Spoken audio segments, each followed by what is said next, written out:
Good evening, everyone, and welcome to the Board of Selectmen meeting for Tuesday, February 7th, 2017. Can you lead us in the pledge, Alexa? Absolutely. Thank you. I pledge allegiance to the flag of the United States of America and to the republic for which it stands, one nation, under God, indivisible, with liberty and justice for all. Thanks very much. Okay, we're here tonight to prepare for, among a couple other things, for a meeting we have coming up at 7:30 with FinCom to discuss the fiscal year 2018 operating budget capital improvements plan. But right now, we're here to kind of plan for that. So we're going to go through a couple different things, operating budget, capital improvements plan, budget priorities, and again, prepping for the meeting coming up. We have snow and ice as well, right?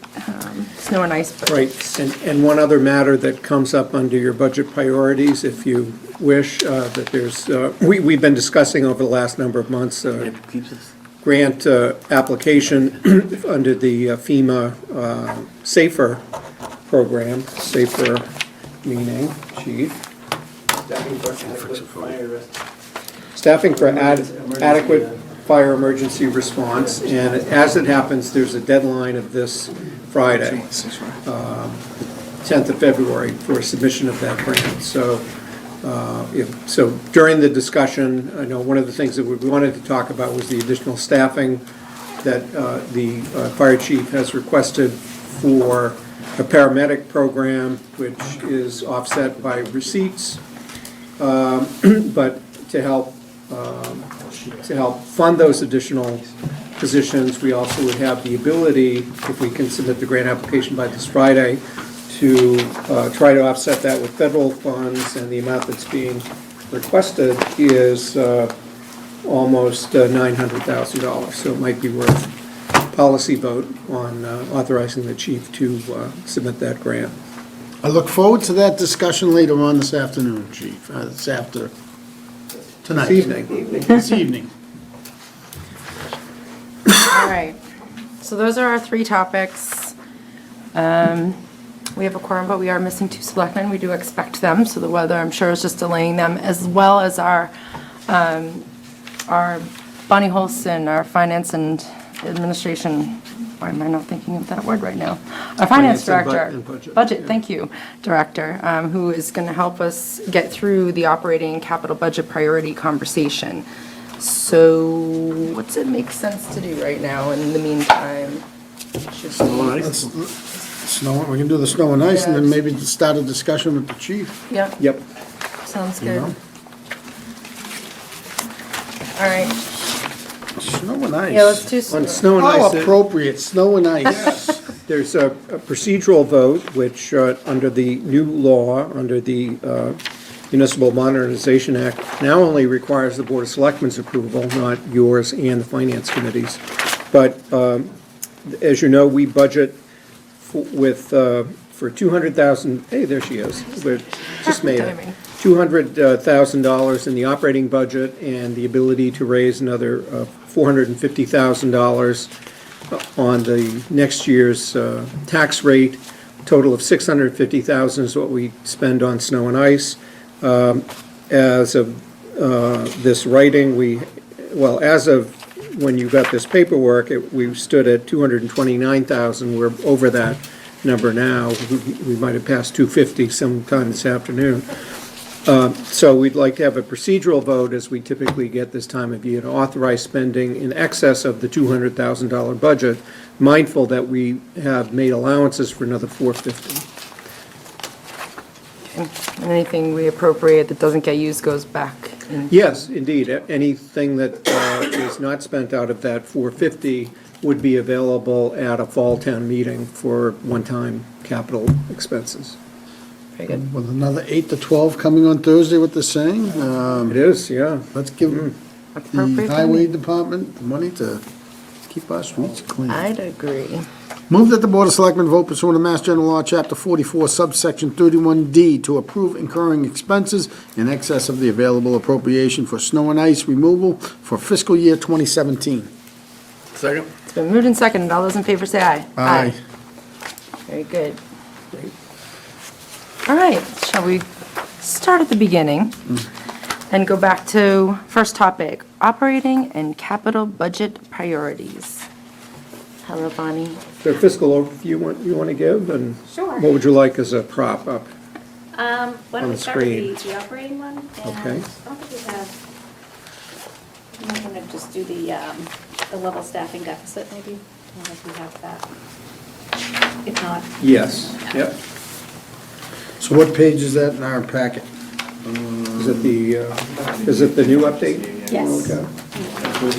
The handout with the updated Yeah. budget numbers? Okay, all right. So we did receive some additional information this week, so I did revise the update that we had sent out earlier to be this one that you have in front of you tonight. Basically, I just wanted to go through what's making up the operating budget for fiscal 2018. Where we stand right now. It's a very fluid document, but I like to give you snapshots as we know some more data. So the governor's budget, House 1, came out. So we did get some figures based on state aid for both education and general municipal aid, along with the assessment information. We actually lost money based on what we are receiving for fiscal 2017. On the first page of the update, you can see that while the school aid and town aid went up a little bit, the assessments also went up in excess of the increase for local aid. So for fiscal 2017, we've received a net of $3.686 million. Based on the budget that we see today, it looks like it'll go down about $12,000 to $3.674. So not a huge impact, but a little bit of a disappointment in that we're not recognizing an increase. So with that said, we generally don't project much of an increase in state aid anyway, so I don't have a lot of faith in getting more money out of them at this point. So it didn't have too much of an impact into the operating budget. We did receive some updated information regarding the level staffing and level services budget from the school department. That deficit right now stands at $426,633 with a few caveats that I'll go through. This budget is made and prepared with the same staffing levels from the town side as 2017, inclusive of any increases that are required under the contracts or budgeted for the bylaw employees at a 2% salary adjustment. And the school department budget is prepared with a level service budget or a mission, not a mission budget, but a level services required budget. So their increases to maintain that would be an $807,000 increase, just a little bit of change over that for fiscal 2018. They did provide a breakout, which we were able to verify some of the information, some of it we haven't received any of the backup yet, so we'll, as we go forward through the budget process, I'm sure we'll receive that information. Salary increases to retain staff at $585,638. We're pretty close to that with the payroll sheets verified at $570. Is that, excuse me, is that steps and lanes and all that That's into steps and lanes consideration? and, Yeah, okay. yep, Any- COLAs that are due. Perfect. Special ed case and out-of-district tuition, that's what that OOD means, 71,000. There is a sheet that they generally provide that shows the out-of-district tuition from one year to the next, so we can see the changes. So once we get that, we can verify it. And the same with the transportation costs at 6,000. Custodial contractor, I know that they've had a lot of issues with their custodial services contract, so while I'm confident that this is the number, I haven't received the actual variance yet, so. Is that an increase Yes, overall? Okay. yes. They've had some problems with the existing contract, so. Water bill increases, they were requesting 30,000. We did increase it last year by 5,000. The budget was 15, we increased it to 20. They're looking for a $30,000 increase. Some of that is based on some additional irrigation that they would plan on using for some of the fields. But we did a calculation on that back in August with the adjusted rates from the water department. And we were able to validate almost 16,000 in the increase with the additional irrigation. So when you say the validation of the water rates, because this came up in a commission meeting, we are giving the school a break, but they're looking for more Water. time, more water time. So that may be your That's variance. factored into this. There was a calculation provided by the highway department on what the irrigation should be if you watered it X number of days at so many inches. Okay, So they did the per gallon calculation on it. we just need to make sure, because we got a presentation through the AD. Yep. So if It might the have AD, if the AD in the town highway is singing from the same page, I'm Yep. good. Yep. If not, we need to make sure that that happens, that's Right. all. So there could be some variance in there. Correct. So as soon as we get that, we Those are the can, deplorable fields over at the high school. absolutely. That was part of the consideration, but again, it Yes. might have changed since Sure, the sure. last iteration. Just a matter of syncing up. Cafeteria staff salary, there was a $10,000 increase for payroll. There is a 3% increase already budgeted into that salary number above, that 570 that we validated. So I don't know if there's some other increase that's not transmitted through that, but, so we need to get the information on that. Supplies and materials, I don't have any real detail on that yet. And then the ELL teacher, that they're stating at 55,000, that's a validated salary budget figure. Increase of 1 FTE. Right, right. To meet Over the their increase of- required services budget, they need at least this one teacher to meet required services. And that's over the one we increased last year too? Yes? We increased 2.5. 2.5 last year? Okay. Yeah. Do we have have they given you the district population as far as the kids are concerned? For the student population? Student population? No, not yet. Not yet. But most of that we can get from, We got that from From the DES. Department of Education, Yeah. yeah. we can pull that off. I think they were up by 38 students. Yeah, they were up. They were up. There are a couple of, within the salary, that 570,000, that includes 3 vacant positions that are open today, that have been open since last year. So they're holding them open, and they want to fill them next year, along with the additional staffing that they had requested in this budget iteration. So that 570 includes holding 3 positions in abatement, per se. So it's included in the budget, the salaries are there, but they're not going to spend them this year, or they haven't at this point. So just so you know that that's how it's made up. And we can go through those numbers too, because we have the data on that. Let's see, so, How long have those positions been vacant, do you know? since last year, Why are they vacant? I'm not sure. I don't know if they're having, a problem attracting quality applicants, or if there's a strategy behind it. So that would be something. Enrollment was up by 18. 18. Sorry, yeah. I knew there was an 8 in it, but I'm double checking. This is the summary sheet that the Department of Elementary and Secondary Education issued. And see, that's the number there. So it's still under 1,600. Okay. Yeah, yeah. I think the Just- highest I've just seen under. was 1,600 at one time, maybe Yeah. 5, 6 years ago. Just over 16. Yeah, some, So that's where that 426 deficit figure comes into play. Now, I would qualify both in the mission budget, which I'll go over next, and the level staffing budget.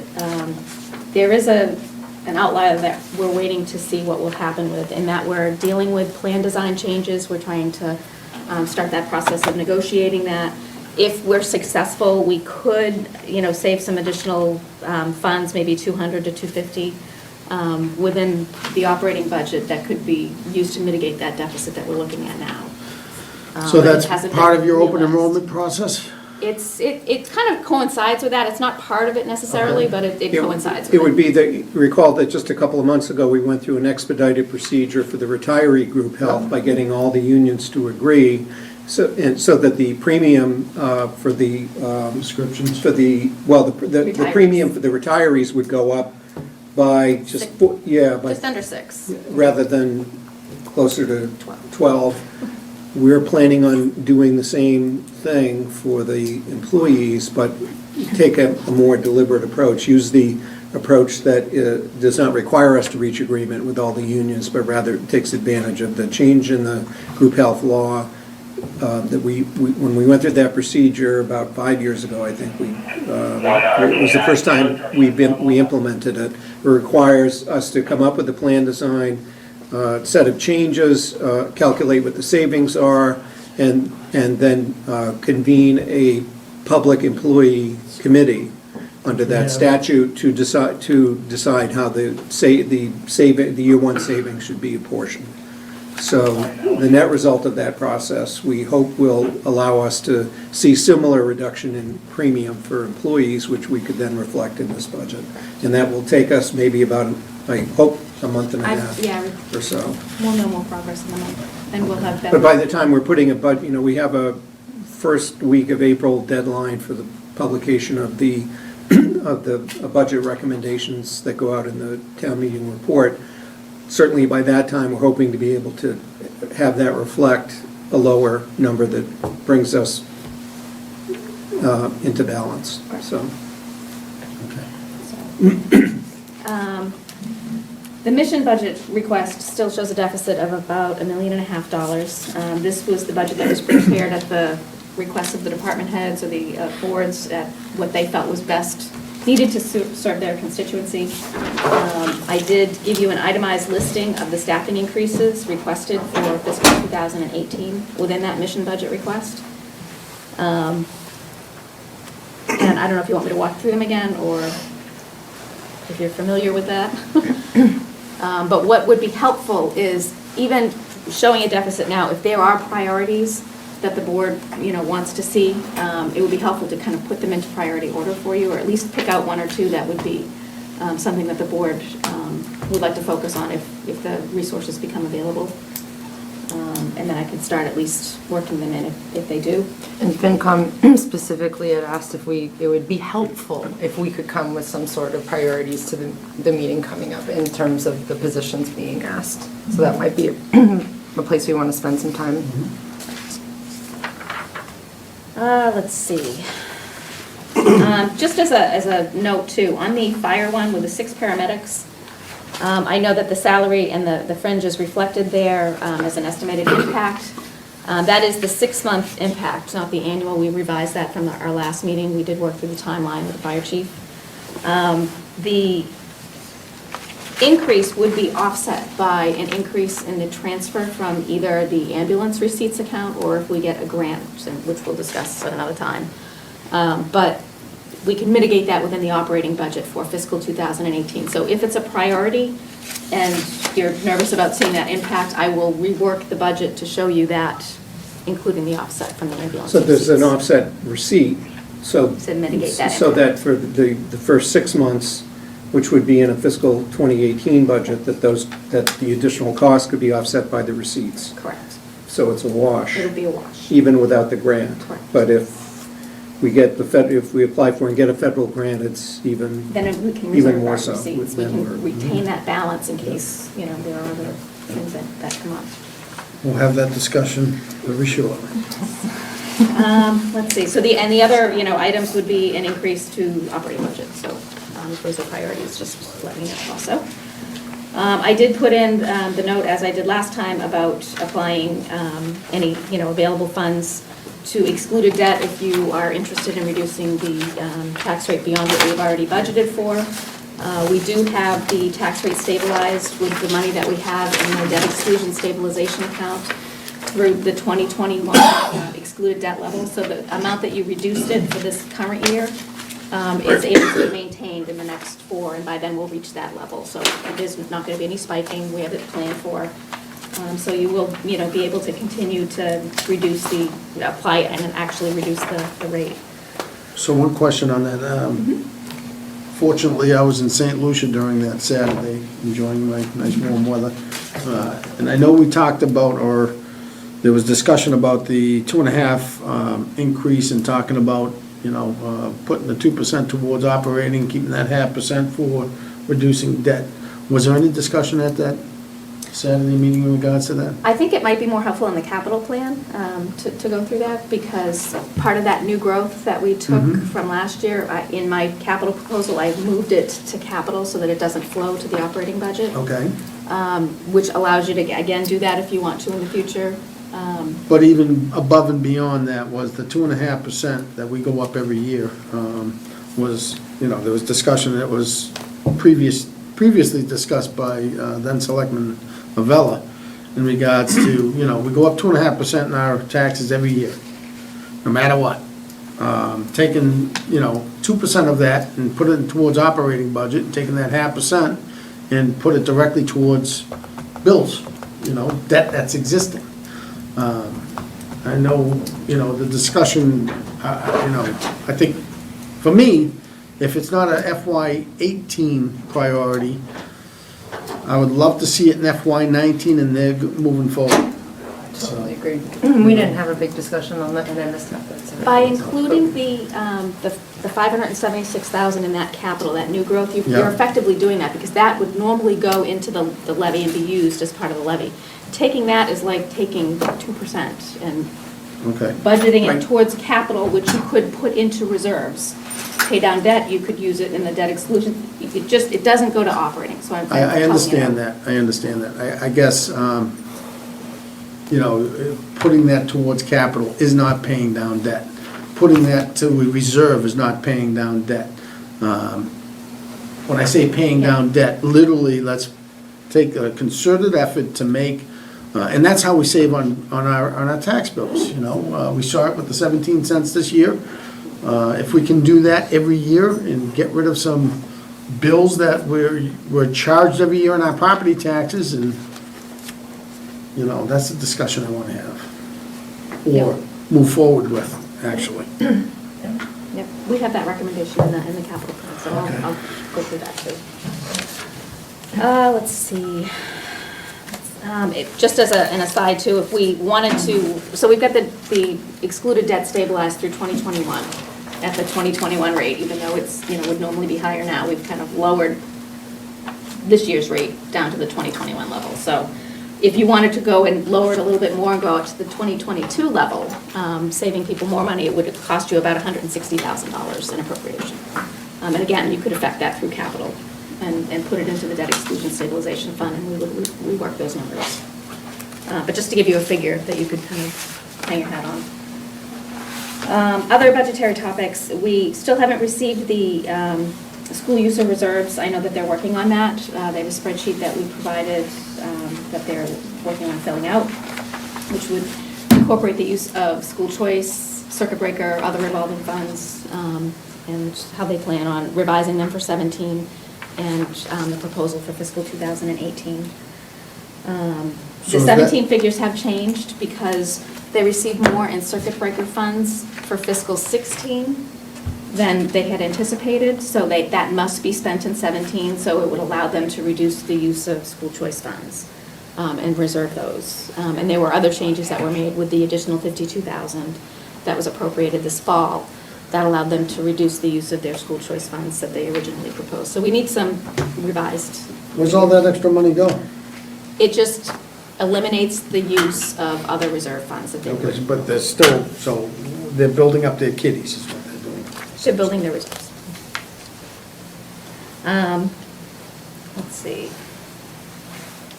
The other things that we're looking at for revenues, we're looking at a 2% growth in local receipts. We did revise them pretty drastically up this year to incorporate for the hotel room excise and the meal excise increase. So I'm going to keep an eye on that this year. It looks like the hotel is holding steady. I was curious if it was just going to be the first quarter that was going to be up or the second quarter would be down. They're pretty stable, so I'm happy to see that, at least at this point. The meals excise is still increasing, so I did nudge that a little bit just with the addition of the new restaurants that are coming in. I did just talk to Kathy because she happened to be upstairs in the assessor's office. New growth, she still has it at 689. It's shifting a little bit because it looks like the movie theater might not be completed by June 30th, but we've got some housing coming on from like Durkee and other developments that are. So, we're recalculating that. It looks like it might be a wash, but she's going to look at that for me over the next few days with Roland. Let's see. And the only other thing that we need to just, be mindful of the collective bargaining agreements that are expiring, and factoring, increases going forward for those. We're also doing a compensation and classification plan update to see if there are any changes that we need to make there. So that will be coming forward also. We just need to be mindful of these other things that are kind of in play. The other things that... Those are for 2019, though. What's that again? Those will be for 2019. For fiscal 2019, that we're set. We're at 2% increases in all the collective bargaining agreements. Those expired June 30, Yeah, 2018. 2018, so. Yeah, so it would be a year from now, it would be the Right. budget a year from now, that would be the first time we'd be implementing whatever new collective bargaining agreements we, And when are we gonna start that program for, as Bonnie just spoke about, the classification piece? the consultants engaged Right now? Yeah. and you get to discuss the comparable communities on Monday night. Okay. So that's kind of where we stand right now. So again, I know the finance committee is just looking to see if you have priorities within the staffing, if, resources become available. I can go through the capital now if you want, or. Well, can we stop and get the staffing done? What do you think? I'll start. For what I see as priorities, again, fire is a whole different discussion. I know, Chief, you've been in front of us to talk about the ALS piece and paramedics coming on board. Haven't seen any concrete numbers in regards to the offsets yet.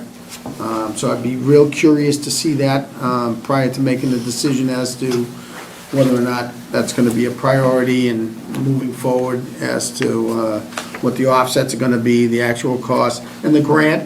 Listen, the grant's a grant, we put in for it, we get it. I'd like your discussions to be based on not getting a grant, because that's the worst-case scenario. That's what they are. And that way there we can have real-time information, and as Bonnie said, if the grant happens to come through, and the revenues that you're predicting and projecting are coming in as, at the pace that you feel is reasonable, we'll just bank that for another year to offset some other things. That being said, I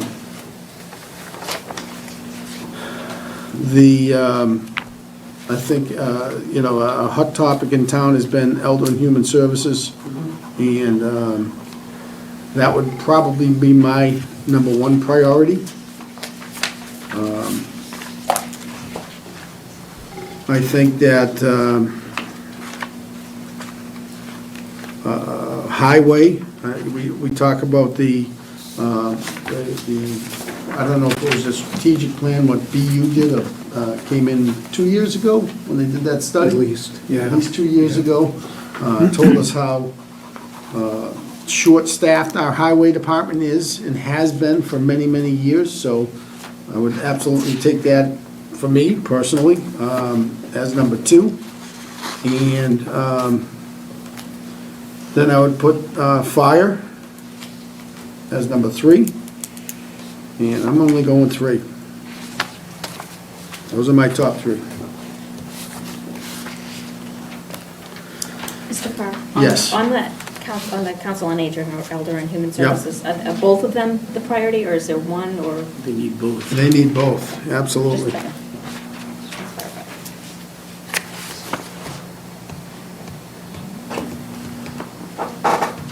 Anyone want to go next? I'll tell you right now, your top two match my top two exactly. So, but I've got a bunch tied after that. So for sure, Elder Human Services, same exact thing, both of them, and then Highway, those were 1 and 2, and then I need more time here. Anybody else? We have questions on the school department. We don't really have any answers of why they need 3 full-time teachers and a part-time teacher with the increase of 18 students. Imagine they have a good reason, but I should clarify, in the schools, the 3 full-time teacher one, with the information that we got, reduce that to 2, because one of them is in there now, that one ELL teacher was in the 3. So Okay, they that one needed was that. required by They needed law. that, yep. Yeah. So we got to So we take can just one. reduce that to 2.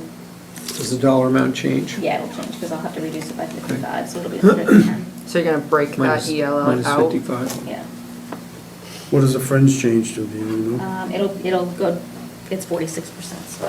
No. I don't do anything about it. It's before you go. Just about.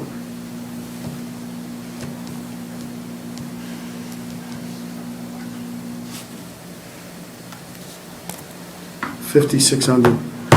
50,600.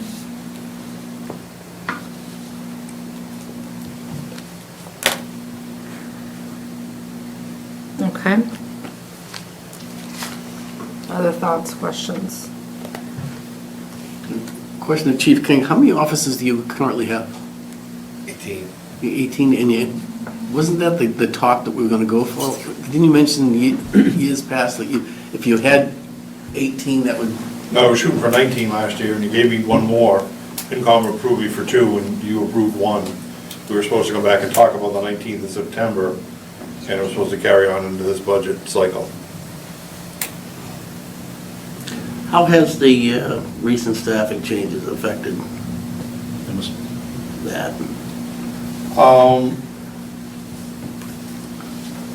Obviously, with the loss of a couple people just over the last, months, or, a couple months here, I'm looking at the budget, and I do have some wiggle room to probably come in pretty close to my level staffing budget and be able to afford to pay for the 19th officer under my level staffing budget because of losing some senior people and replacing them with the bottom line people. So these numbers, Bonnie, then, they don't yet reflect any of that? No, they don't. This is just, they all happened, the resignation actually became effective Friday. Last week, right, or this week, yeah. When I did look at numbers today, so I haven't given those to Bonnie yet. Madam Chair, I'll offer my, Please. first priority is the paramedics, selfishly. They do great work and they pay for themselves, and what do you want to ask? I'd also support as a priority the positions that the Elder and Human Services Department are asking for. That's very much a growth population. That's those needs are justified. The police position, similarly, just following the line of what Chief King was just saying, it's probably third in my order of priority, in part because it, if it can be shown to be funded in the current staffing budget, that would be especially good. I'd make a point too that I support some of these over some existing expenditures if it becomes an issue in our battle with the deficit. I'd like to support a lot of these administrative increases. I think they're justified too, but we've just added 2 rather significant mid-level management bureaucrats to our top-heavy payroll structure, and if we didn't have them there, then we would be able to afford a lot of these. So I would hope we keep that on the table when we sort out our priorities. As far as the schools go, I'd let them make their own cases for themselves. But I am supportive of the of recognizing the $800,000 to keep them at a level service budget. But I'm also recognizing that represents increases as well. And I did, while we were talking, just pull up a note from Mike Fontanella, if I could, he just kind of explained those a little bit here. The teachers would be used at Russell Street and Shaker Lane and are required to keep our average class sizes at the same levels we have been at historically. Our student population is growing. In addition, Russell Street was the building that felt the brunt of our staffing reductions several years ago. There used to be a half-time assistant principal at the middle school. Is that one of them? Yep.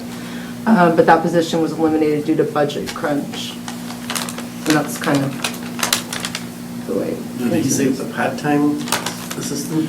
Half-time, Yeah, yeah. it was, at one point a few years ago, there was literally a half-time assistant, he was an English teacher. Mr. Strong was an English teacher half the time, and he was an assistant principal half the time, doing some of the administrative, taking some of the burden off the principal. For some reason, I thought the person came in and worked half a day. No, they were in the building full-time. It's not funny. I thought the same thing, actually. My only question to that would be, you had 3 positions that were approved last year, they're still vacant. Now you're rolling into fiscal year 18 with 3 vacancies you're including in a fiscal year 18 budget. Why is that? Yeah. Why you Are they keeping? vacant? Have you gotten that answer? Yes. Yes. They're vacant. So why is it that you need 3 positions vacant, 3 vacant positions budgeted for fiscal year 17 and 18, and you're asking for more? It's my only question to Yeah. those That's a valid point. those vacancies, so. But again, Paul, I think you said it, you know, let the school department state their case.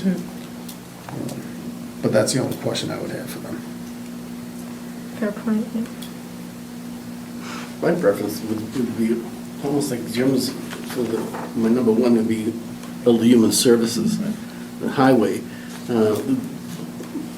As Mr. Glady had said, the fire department, that'll pay for itself, basically. And judging by what Chief King said, the one extra officer is almost in the budget already, so that would be my preference right now. All right, Chuck? So I, 1 and 2, I think we're all kind of right along the same lines. To something Jim just said, you know, until everybody comes in and kind of says the piece relative to the schools, I don't think that going for full-time assistant principal at LMS is something for effectively $130,000 is something that I think there's other priorities on it that certainly supersede that. I'd like to try to get a better understanding to answer some of those questions about vacancies and what, you know, where these positions are going to be used, and let's kind of, I'd like to, you know, baseline it and find out where we're at before I make that decision, whether or not schools will be my next priority or where I go from there. So at this point, I'm really just prepared to give my top 2, which is Elder Human Services as 1 and Highway as number 2. And honestly, I was in the same exact pickle. Fire and police are the next up, but also the schools, I have that little bit of a question mark. I have the same debate in my mind, but I guess I'd still throw fire and police out there. I think we're really well aligned here, actually. Elder Human Services, Highway, Fire, Police, and we have ELL teacher for schools, because that's a legal requirement, so that's a given, but the rest we have some debate on. Okay. Does that feel good? So, Bonnie, was the ELL already taken out? Yes, it's up in this, Right. It's at up above. 807, it's Right. included in the 807. Okay. Right. It hasn't been taken out here yet. Correct. Right. But when we So took it out, we're just- down to 110, so we're looking at 2 full-time teachers. The ELL has nothing, To do no with impact that, on this okay. bottom, yeah. Okay, Staffing increase. okay, gotcha.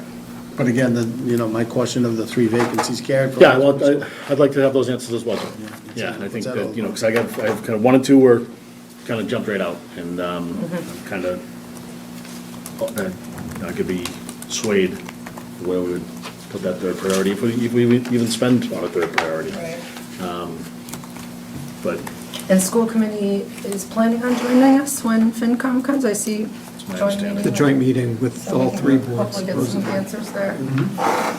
Okay, that was one thing. The other 2 things I had on my list was back to the 2.5 discussion. So we haven't got to the 2.5%, not using that or paying down debt with some of that, so that's one thing. Also, do we need to talk more about the debt exclusion aspect, or does that keep on our radar till we know more and then we will come back to it? Like how much we want, if we want to put more to excluded debt I think it's helpful in the capital discussion. in the cap, okay, Yeah. so hold off on that then, okay. So if you want to go deeper into the packet, there is a first pass at the capital plan. Again, this is my first pass. I won't have my feelings hurt if you want things changed or shoved around. It's your capital plan. Same document, Bonnie? It's the big one. It's in It's the the original. Oh, the original, Yeah, okay, the gotcha. about halfway through it. The memo looks like that.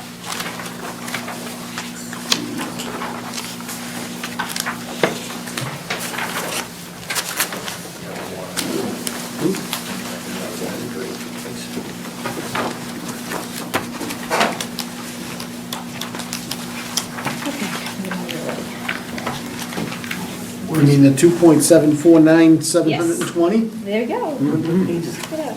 Keep going, it's after the fire departments. Okay.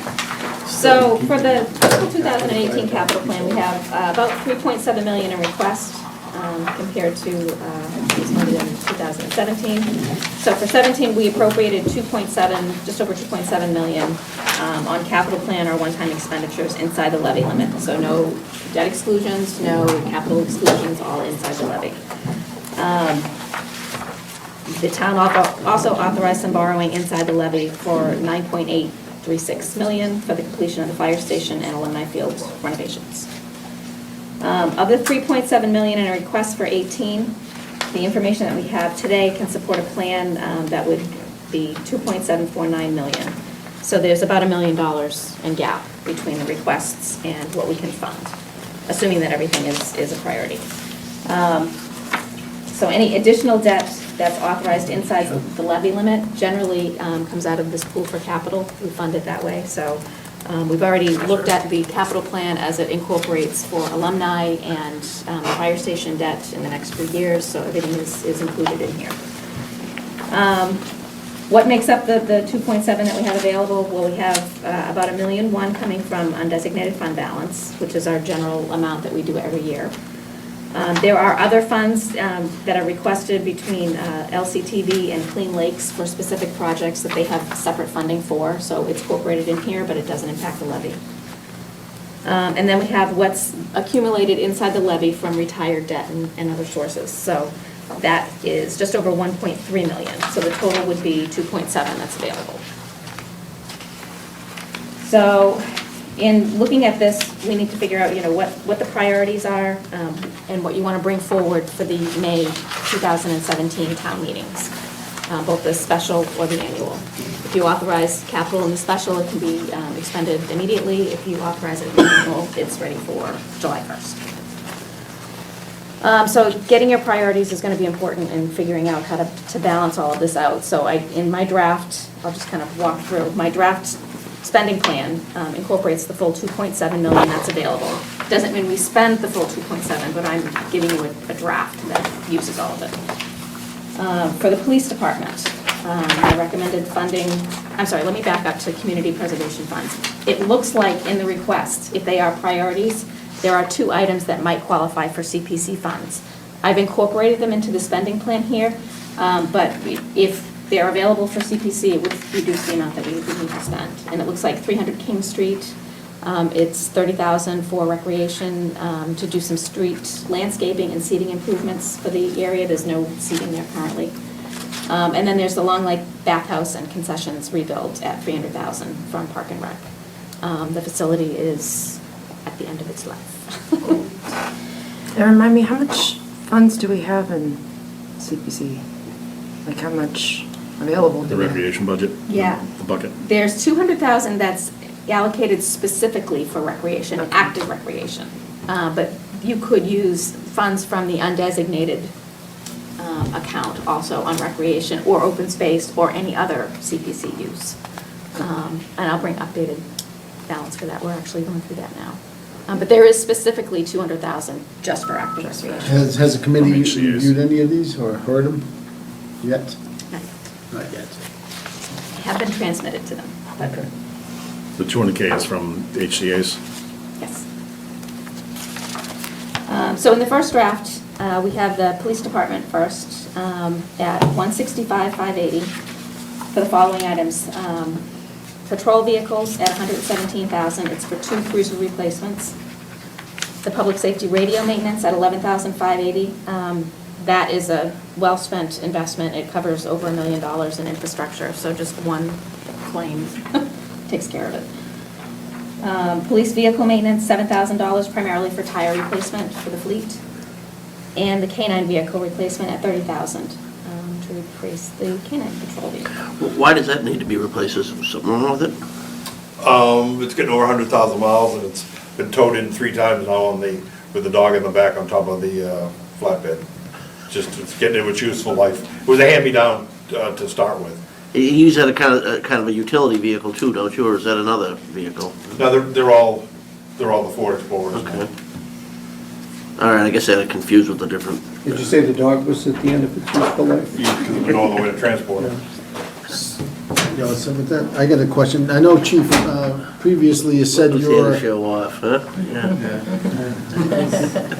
you were on a rotation of your cruises. And you said you had skipped, are we back on schedule with your replacements? Yes, we are. Okay. It's all the cars that'll be leaving the lot be over roughly 100,000 miles, and the 2 per year puts us in a good spot. And then like every 4 years is when one of the unmarks, 4 or 5 years, one of the unmarks will come into cycle. So the 2 cars a year puts us in a good replacement plan. Okay, good. It lets the cruiser maintenance budget. We still overspend the cruiser maintenance budget every year, but just not as bad as it was. Yeah, I remember in the years that we skipped, when I first came here, the cruiser maintenance budget went way up. Yeah. We were doing cruisers, so it's,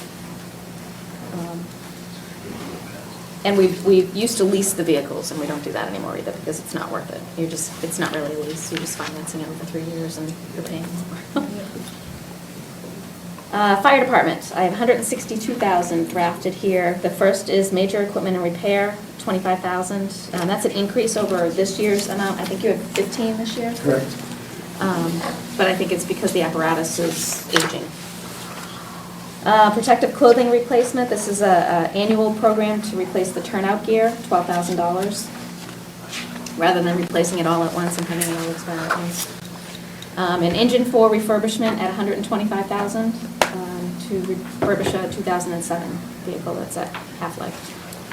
I know that the ladder truck is in discussion, and that's kind of suggested at the end of this plan, so I'll just keep going through this. Hold on one sec, let's ask the chief. Good. All right, so chief, I know the protective replacement gear, the 12 grand every year. How are you getting along with that now? I mean, are you still chasing? It's good, because we're on a good rotation. The department's smaller now, so that keeps us on a decent rotation, whereas, we can rotate out the old gear that is no longer allowed to be used. NFPA has put a time limit on that now. So we're just continuing through the rotation. It's about $2,500 per set. So, What do you mean the department's smaller? we used to have 62 members, and currently, we have 24 call members right now. So. Losing them, not getting, recruiting, what's the issue? We're recruiting. We actually have 3 that are going into the class that starts in March, and I already have 3 additional to go into the class that starts in July. The useful, or the timeframe that we used to be able to keep a firefighter was roughly 7 years. Now with the demands and the requirements, and everything that's, required to keep the job, the certifications, with the liability, there's just so much time that's required to be in it, and people don't want to put that time into it any longer. So now the typical time frame is roughly 2 to 3 years. So Every you're now getting and them then, trained and they're up, and then they're saying bye-bye. yeah, we've had a few in the last couple of classes that have been in, and within a year, they just don't have the time to put into the department, and they're done. Okay. What's the investment to send them? But basically, if we have older gear inside, it's all on their dime. It's their time. So they go for 5 months, volunteer their time. We pay for uniforms. And a physical, right. So roughly Yeah. $1,500. Okay. Thank you. Next category is under highway, at 261,536. There's the major equipment and repair account at 18,000 to use for the larger apparatus upkeep. There's a 1-ton dump truck replacement at 68,000 to replace a 2009 model with a plow. And then the front-end loader at 175,000 to replace a 1998 model. And under schools, I have 317,500, primarily technology services, so Chromebook and technology replacements at 115,000. For other, aside from the Chromebooks, other miscellaneous technology. School resources material, 100,000 for school resource materials, textbooks, and training. Custodial equipment, 44,500 to replace aging custodial equipment through the district. Cafe point of sale hardware, this is 8,000 to install some new hardware for that point of sale system throughout all the schools. Folding chairs and carts, 15,000, again for replacements and additions in all of the school buildings. And the phone system at Shaker Lane, 35,000 to replace the 15-year-old current system, which is in and out on a regular basis, I think. Didn't we get a donation of a bunch of chairs from Cooper Estates for the schools? remembering that incorrectly? It was some donation. I swear it was for folding chairs specifically. I could be wrong. Okay. Under cemetery, we have an RTV replacement. This is being looked at by the Director of Public Works currently, so this may change a little bit, but what we have currently is RTV replacement at $65,000 to replace a 2005 unit. A mower plow attachment at $15,700 for the department vehicle. That was discussed at the all-day budget hearing. And a casket lowering device at $3,025. So the director just in some conversations, the mower and plow attachment might be a little bit more, but we might be able to push out the RTV replacement, so I'm working with him in the next few What days. is that? Is it a Gator, or all-terrain vehicle? What is it? Yeah, it's Do we know? a What's kind it of do?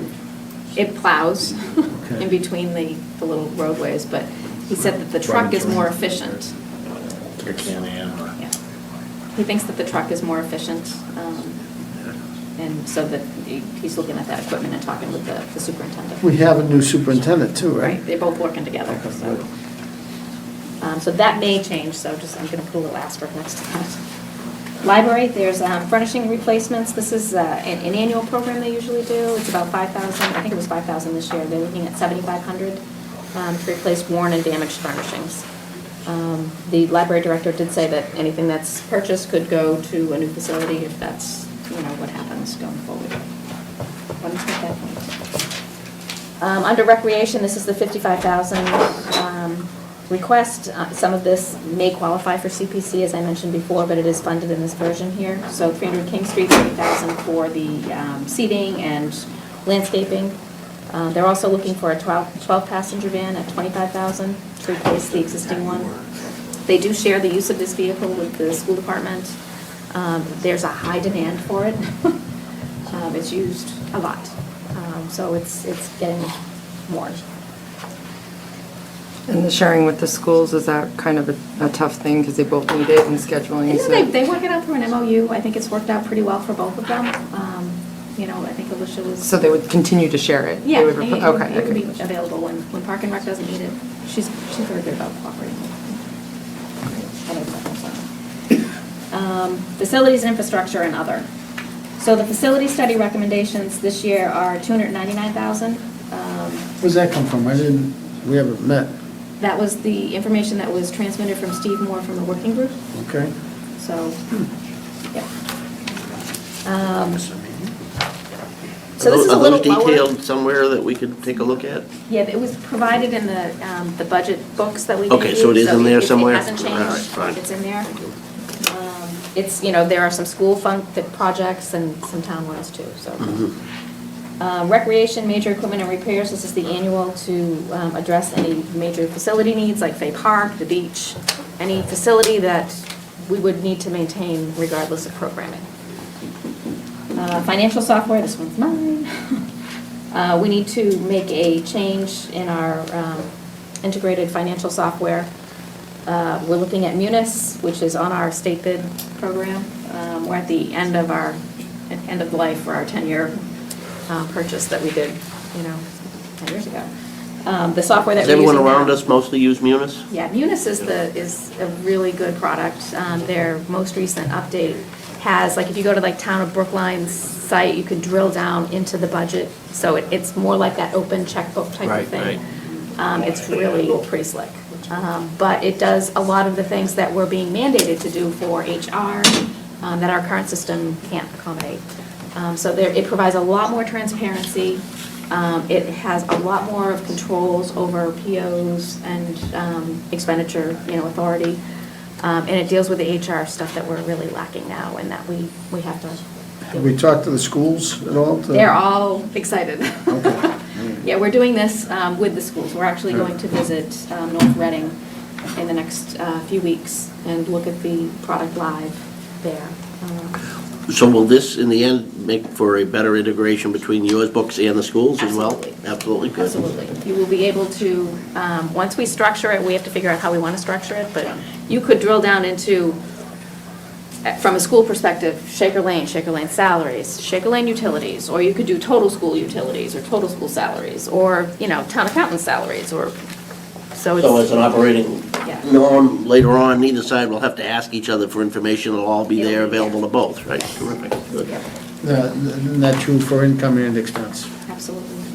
Reserves and... And it does a lot of like project tracking, where right now I can only capture data on a fiscal year. So if I want to look at a 2.5-year project, I have to merge and run reports and dump it. And Munis does it over the life of the project, so it just gives you... Until it's closed out. Until it's done, yeah. Nice. There's a lot of, and it's available. I mean, if you want it to be available, it's available. You can tap into it on the website and people can see it, so.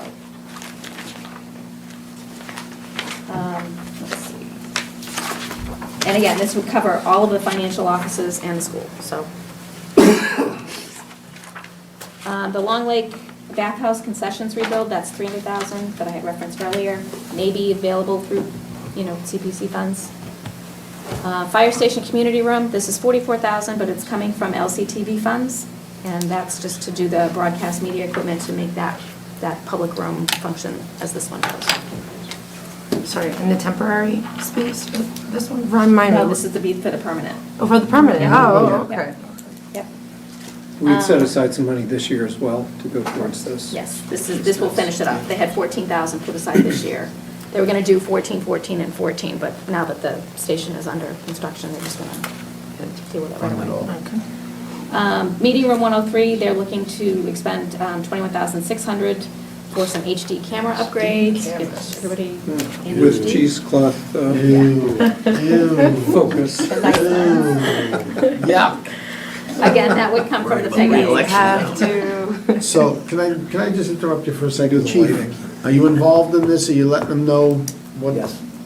I've had several meetings about it already. Good, perfect, thank you. Let's see, so the stormwater MS4 permit needs, this is coming from the Clean Lakes Committee. They're funding from the cell tower revenues that they receive. So this was their second year of a 3-year commitment to address They had the... committed $300,000, and this is year So 2. this is great. So again, no impact to the levy. Mill Pond- Or to the ratepayers, Correct. which is what other communities are having to do. But They do have some other projects that they want to use the Clean Lakes funding for, and it is available and in their projected budget for the next 5 years. But it totals $68,550, and it's, part of it is the town's cost for the Mill Pond dredging. So this is our portion of that, I can't think of the name of the... Army Corps. Army Corps, Yeah, yes, yeah. project. Assuming that the feasibility study says go ahead with the... Again, that was budgeted for. And then other Clean Lake projects, they want to address some signage needs among several lakes. They want to look at the Long Lake level control and Long Lake wetland park maintenance. So that totals $25,000, again, from Clean Lakes. And this was in their 5-year plan.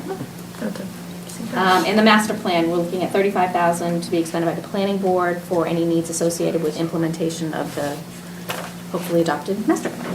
So D through I, if I may, Madam Chair. Absolutely. D through I is capital projects funded by other resources other than, go ahead. No, let's see, so, D could be. if The the- boat, D the could be, boathouse. but it is not. The boathouse. Right. I mean, if CPC says, hey, this is a good project, let's do it. Correct. But in this draft, that it is not, Okay, It it's is part not of the from 1/7, so if, 2/7. if it's funded from CPC, there's $300,000 that you could put towards reserves or another project or Correct. something else. Correct. And even the master plan, I don't want to get ahead of ourselves, but I don't think we have money potentially to return at the end of the project too. Like it. Yeah. Would that be the source of this 35? Do you know? It isn't in this, but, No. because I haven't gotten an accounting from. Yeah. Right, but I'm not aware of where this number come from, I have no quibble with it, but I think at the last discussion we had, Madam Chair, there was, we're Some on, we're pretty, balance. we have a little bit of a cushion there. But since it can only be used for, in the current article, can only be used for the plan, that you need to repurpose Repurpose it in it, an right. article like this. yeah. So will we have something for Maytown meeting to be able to repurpose that? I'm sure we will. If you close to it? Well, if the plan gets voted, I don't know what the schedule is for closing the project. I mean, the plan's looking to be voted before town meeting by the planning board. That's the schedule for it, so conceivably. We have a meeting next week, I guess that's a good topic to bring up. 15. So all of these items that we've discussed total just over 2.3 million, and we have 2.7 million available. So my recommendation on item 9 was to fund the capital stabilization or the debt exclusion stabilization in the amount of 403,000, which would utilize the full 2.7 million. Yeah. That could be used, a couple of different ways. If you put it into the debt exclusion stabilization account, we can use it and apply it towards the excluded debt, thus reducing the tax rate further. You could keep it in there and use it towards saving for a ladder truck. We know that expense is pretty significant. Or you could just put it into stabilization and save it. Either way. Great So topic. it's- Great problem to have. Yeah. Or you could spend it on more capital. I mean, there were, $1 million of things that were not funded in this. It's all good. So I agree, it's a great problem to have. I think the fact that, these funds have been earmarked this way has worked out really well. And the last sheet just shows, the difference in the requests and the recommended funding levels. So you can see, what the requests were and what the actual funding recommendation is at this point, so you know where things, if you want to make any changes, when you might want to make them. I did provide you a detail of the 10-year capital plan. Again, a fluid document, it changes every single year, because equipment ages differently, infrastructure, ages differently, and I have to update it and move things around. We all age different. The older you get, the more difficult it is to read the, The aging, Even with glasses, I have to say. and also you had the summary information that we had looked at about the, let's see, the funding source. There you go. We'd seen this chart before, but this was the information we had at the November town meeting, where the amount shown in the bottom was the resulting amount that would be available for capital after you pay for the fire station debt shown in red, and then the alumni field, $500,000 a year for 8 years. And this spending plan that Bonnie has instead proposes, you look at what it was, looks at having a healthier amount available for this year, for the coming year, fiscal 2018, by taking that $500,000 approximately that was additional new growth and had not been plugged in anywhere. This spending plan proposes to plug it into the capital, just So, as a point of reference. the other plan had the capital being reduced in fiscal 18, Right. going down on regular operating capital. So if we do the plan as we presented now, this is the 2.7 that I just went through with you. So it doesn't mean you have to spend it on You'll be capital. putting it into accounts, right? It's available. Yeah. So it preserves, it gives you the ability to retain capital, gives you the ability to put money away as we've drafted here. And then the alumni and fire station debt are here. Once alumni falls off, we'll have more capacity to do another project or. But even so, Spend capital. but even so, we can stay above 2 million per year for capital projects if you can apply the $500,000 a year. So nobody's getting pinched. Nobody's getting pinched. You almost said something. Except for the taxpayers. Right, there you The go. taxpayers get pinched every year by 2.5%, And then some. and growing, exactly. But again, within that 2.7, there's 400,000. I got it, I'm. Which you can apply to- Right to the debt exclusion. Right, apply to excluded debt, just like you did when you set the tax rate. That was, that by We that can act. do better than that if we Yeah. wanted. Yeah. That's what I'm saying. Instead of 17 cents, maybe it's $1.17 per thousand. Is that the right time to talk You're about killing that? me. But the mechanism of putting it in the debt, let's say a debt exclusion, to use it to pay off the debt excluded debt, is the 100% guarantee that the taxpayers, instead of having to pay for that debt, you've reduced the amount of their bill. So it's, Got it. And we just want to structure it in a way that we can make it sustainable. We don't want to have it go down and then go Right, back up the right, next year, so. But even that being said, that last slide you showed us has some flexibility to it if we wanted to do more of what Jim's saying. Yes. You could, yeah. So when do we talk about that? Now? Or later when we get more information? Right now would be Right now fine. is fine, I mean, we can start throwing that information together. Because I think, we don't know what the impact is gonna be. And that's what before we can make a good, sound decision, I think we need to see the impact. 2.5% in the levy is average of 700. $700,000 every year. 2% of that, or 0.5% of that can go towards, above and beyond what we're talking about, the $400,000 going to pay down the debt, so. Well, if we do that, you're gonna drive the deficit up in the operating budget. Okay, So just keep that in mind. yes, yes. Goal one will be to balance the operating budget. That is the goal. Yeah. That is the goal. So, So when we say, level staffing, yeah, okay, what does that mean in regards to the 700,000? And then when you have, 4 positions, requested by the school, 3 of which are gonna be kept vacant for, budgeted in the fiscal year, but kept vacant for 2 years, what does that mean to that 700,000?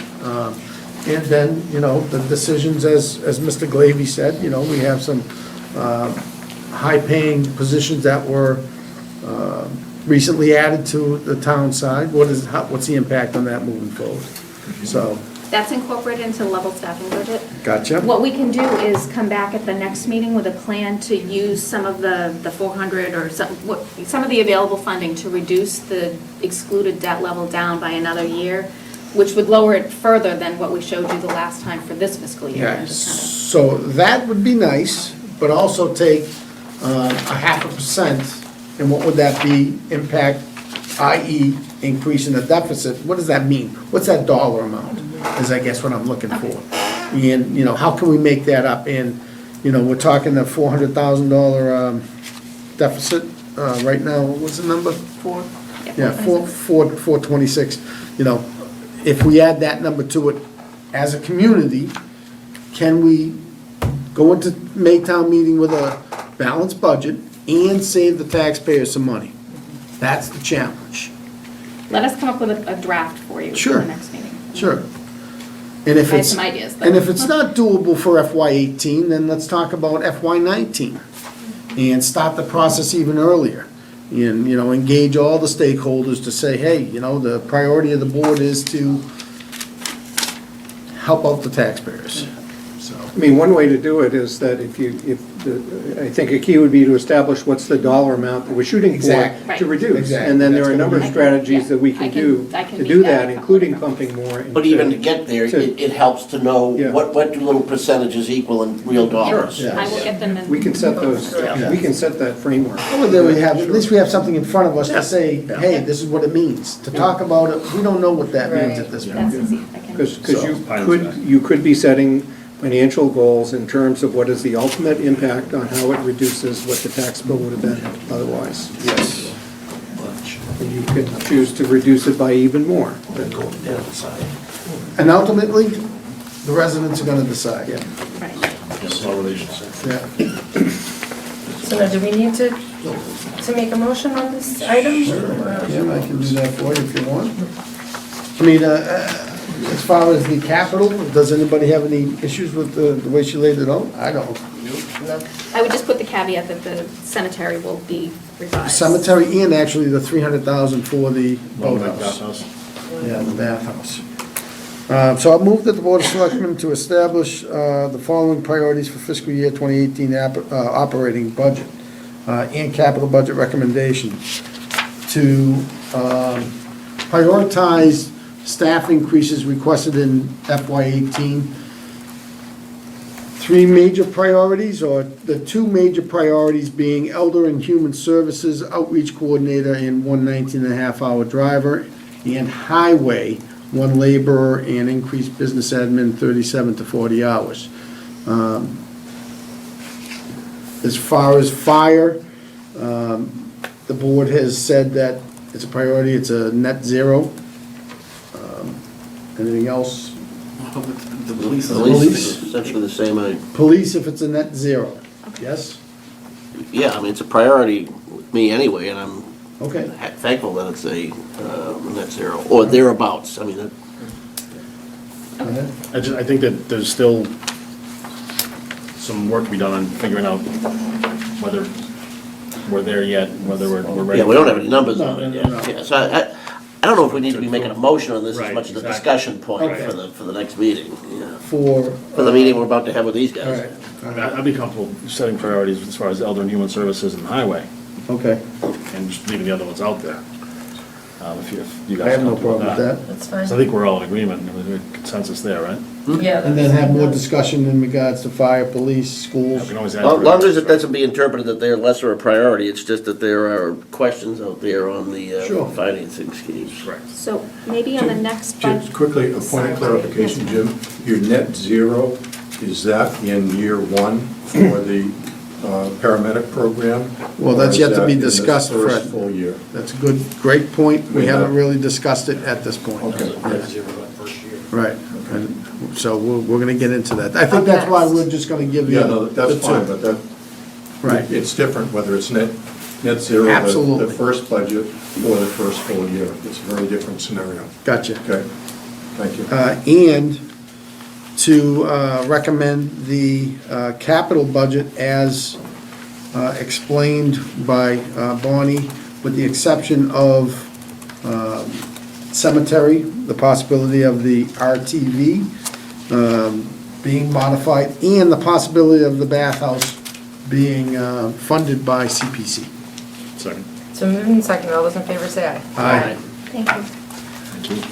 All right, that brings us exactly to that topic, actually. 1B, Fire Department Advanced Life Support Staffing Safer Grant Application. Chief, come on down and join us.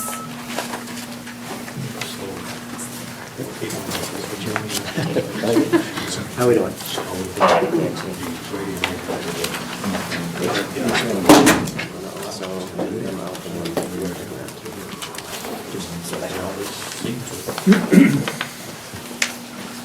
More additional for you to go with. With your hand up, this one includes the grant. The paperwork that you have, no. All right? And honestly, the preference is to go off with paperwork that does not include the grant. If you ever spare one for me, Fred, that'd be awesome. Sorry, Fred, yeah, when you get there. Sorry, thank you. And any other FinCom members you can find.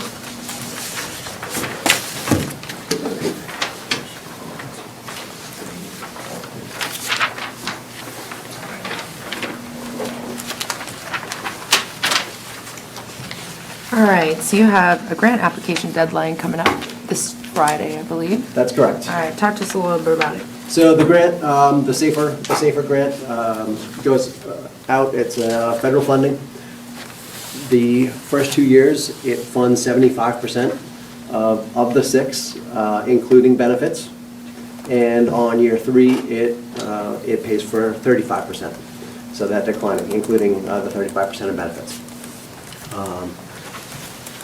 And then from that point on, we own it. Going through the budget cycle with our revenues collected, it's basically the transition of going from basic EMT to paramedic would pay for itself with the ambulance revenues. The implementation of the program would actually start in January. So we would have the ability to go into the fall and would be able to go into the fall, run the program and run the hiring process and then implement it in January. So their first day would actually be at the fire academy. We'd be looking to hire straight paramedics, send them to the academy. They'd go through that in the end of the winter, beginning of spring.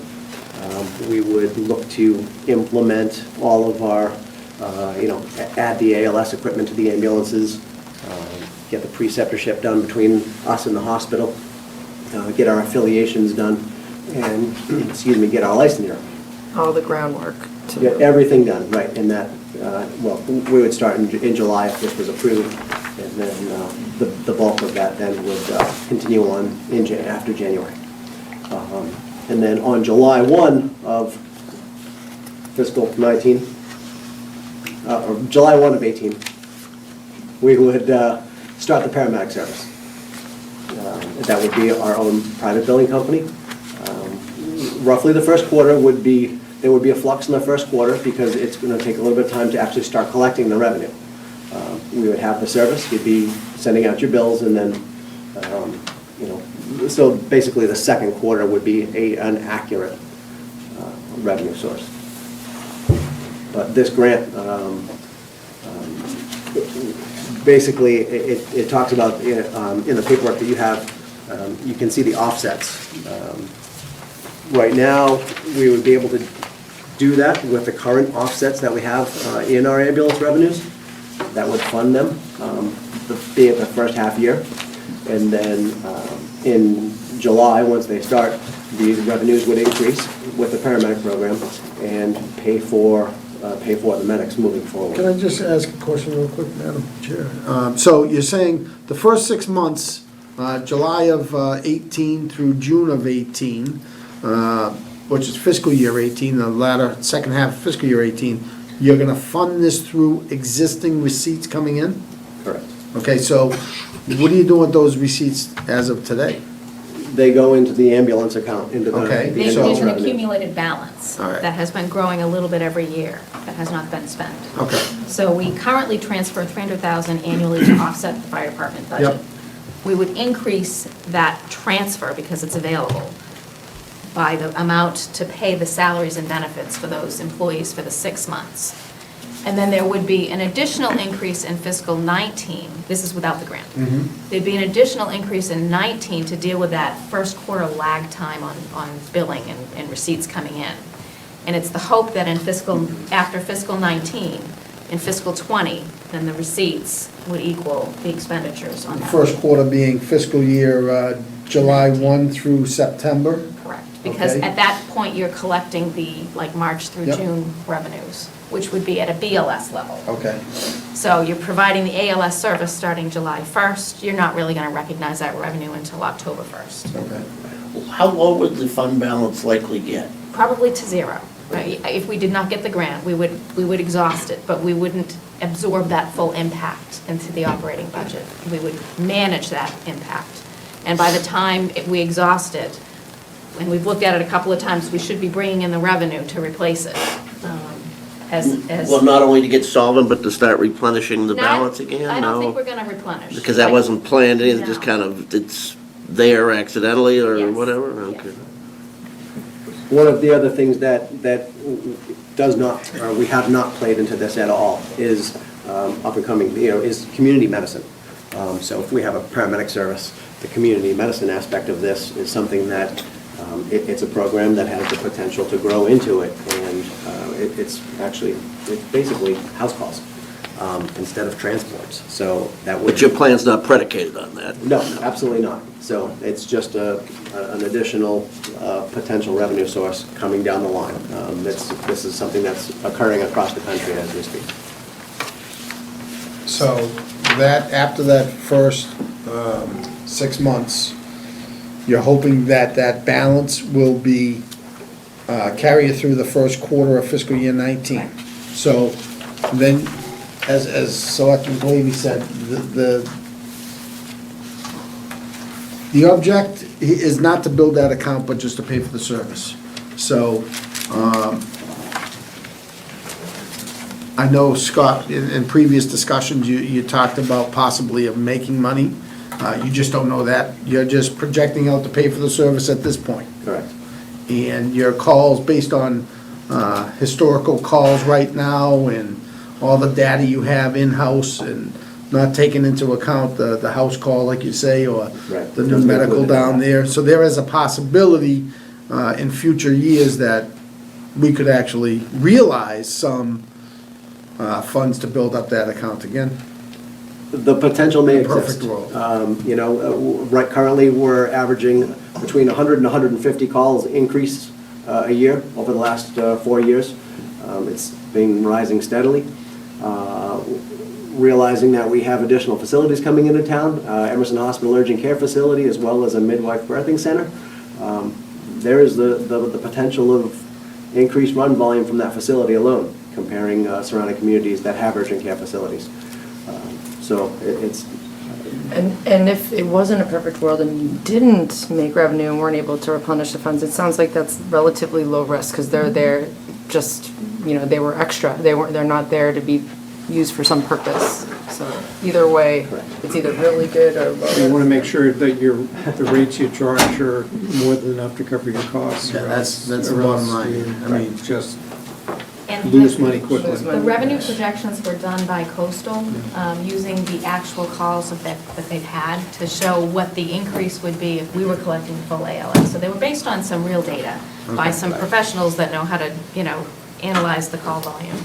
And with that being said, we looked at it, and it looks like it's gonna cover itself. So in my view, I look at it, it's not a moneymaker at this level, without the additional services. It's not a moneymaker. It's a service provider issue. So if you want to provide ALS service in town without having it come from, other communities, regionalized, that's your call. And folks should know, especially watching this right now, where is our ALS coming from? so currently, one of the issues, I don't know, Keith, if you're able to bring up that map on the area that Samara serves, that our current ALS provider serves. There are several communities within that have gone medic over the years. Currently, Acton is set to go paramedic in July. So our current provider was stationed in Acton and in Lincoln. Right now, we're seeing the majority of our paramedic responses are coming from Tracy's Corner in Lincoln. So it's a significant delay for them to get out here. I would say probably 85 to 90% of the time we're meeting them on the highway en route to the hospital. With us, the time response frame for that is, it's been in the 12 to 15 minutes, and we've had significantly longer times as well, depending on rush hour and things like that. Day like today, the weather. By us going paramedic, we typically arrive on scene in 3 to 5 minutes, and that's something that we can start, with professional advanced life support assessment right away. And that's crucial for somebody that's having a heart attack or a stroke or anything like that, where we can decide to go to a different facility instead of meeting a paramedic halfway to a hospital and then deciding that we need to take a left turn and we need to go somewhere else because it's the appropriate facility for the care. So it really is, it's an opportunity for us. We're looking at it to be cost neutral to improve the services to the residents of this community. And that's what I want, the point I wanted to get across is that, the ALS service is getting further and further away from Right. Littleton and putting our residents at risk, so. And then once Acton goes ALS in July, now we're kind of on an island. Our provider is coming out of Lincoln, so we would have Acton, Air, and Westford around us that are currently, or would be paramedics at that time. So our thought would be or our goal would be to sign on mutual aid agreements with them. We would be their backup ALS, they would be our backup ALS. So we have a joint meeting coming up here at 7:30, and we're going to flip the switch in time. Just want to wrap this one up. Any last questions, points? All for it. So we have a motion. Actually, just the one question I have is, you've handicapped this in the past, as far as the SAFER grant, there's a lot of departments going for this. Absolutely. FEMA money, so if you were handicapping it, do we have a 20% likelihood of getting it, or? You can't even say. There have been some things that have changed since last year, so they are no longer funding departments to maintain staffing, to prevent their layoffs. It's just this would allow us to meet NFPA 1720, which is a minimum staffing. So- And we just don't know what joint federal programs we're familiar with won't get funded anymore. Right.